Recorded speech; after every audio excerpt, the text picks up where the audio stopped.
Welcome to your Daily Writing Habit, episode number 900. If you are writing a book or thinking about it, or maybe you've started writing your book but you need some help getting it done, you are in the right place. Happy Sunday, everyone. I'm your host, Christine Whitmarsh. If you're looking for me online, look for Christine Inc., like that stuff we write with. Each day, I'm sharing with you the writing habits I've learned over my 20 years as a ghostwriter, book coach, and author. I have found that three things in particular have a huge impact on your success as an author, and they can even turn a quote-unquote non-author into a published one.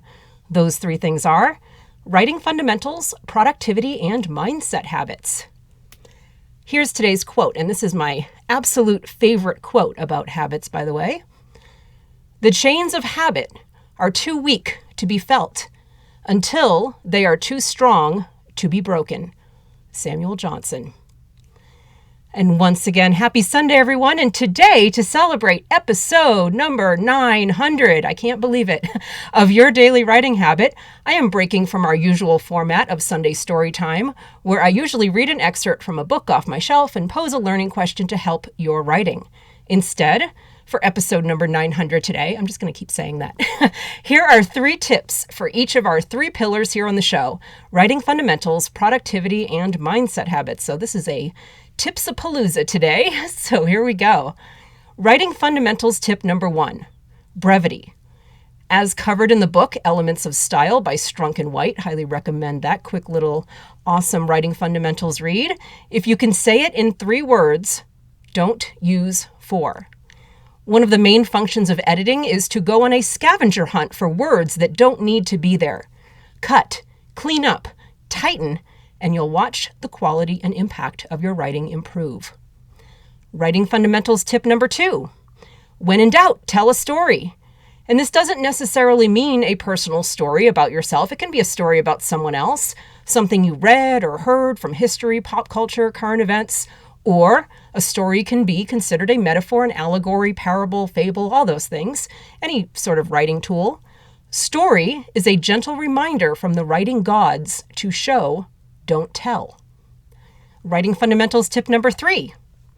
Don't dance around your points.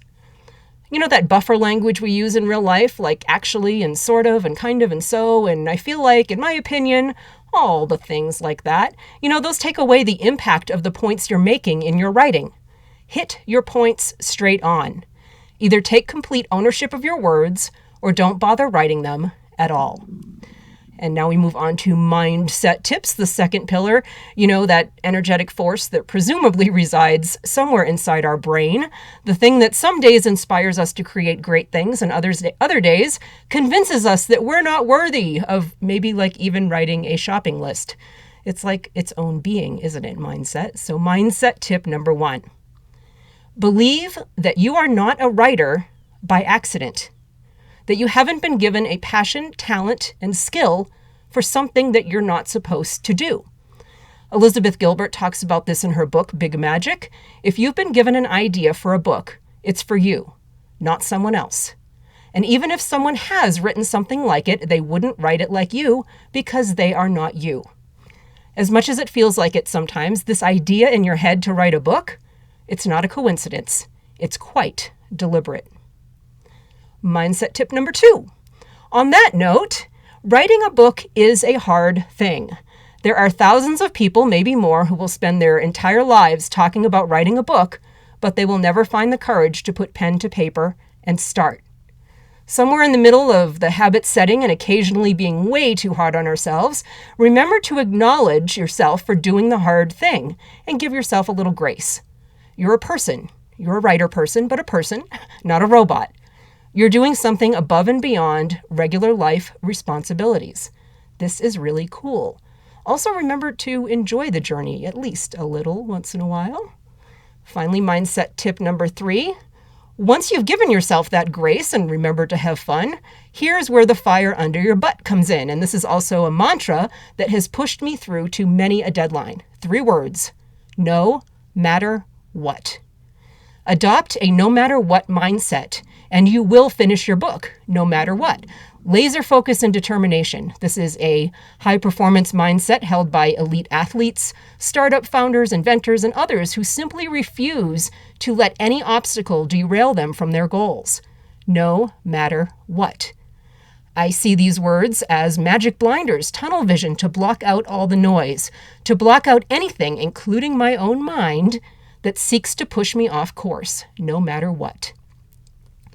And finally, under the category, yeah, I know you've said it 100 times before, maybe here on the show, here are my 3 favorite productivity tips that I think none of us can hear enough of, including myself. Productivity tip number 1, multitasking is a myth. Either write your book or be online and have your phone out.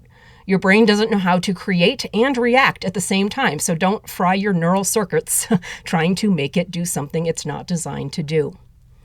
Productivity tip number 2, create a writing schedule that actually works with your real life. This is not the time to be aspirational about how much time you wish you had available. Look at what you actually have available and craft a schedule around that. Set yourself up for success, not disappointment and beating yourself about something that you're probably that's never going to happen. If you have 15 minutes a day to write, do that and do it every day.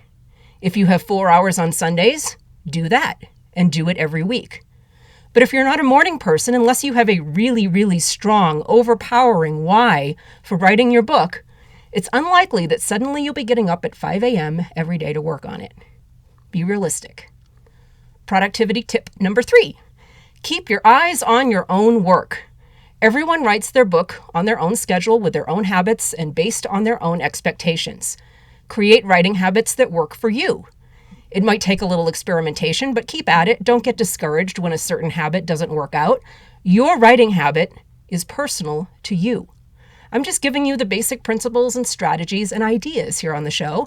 The goal is to create a system for yourself that somehow results in a finished book. Don't give up on your habits, your book, or yourself. Believe that all of this is possible. Keep going.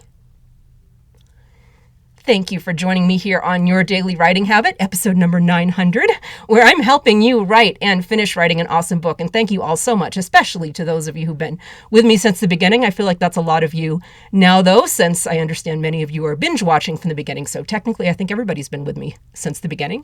So thank you so much. I appreciate you all. And be sure and drop by my Inc. Authors group on Facebook for motivation, accountability, book writing, publishing resources, and more. Thank you again. And until tomorrow, happy writing.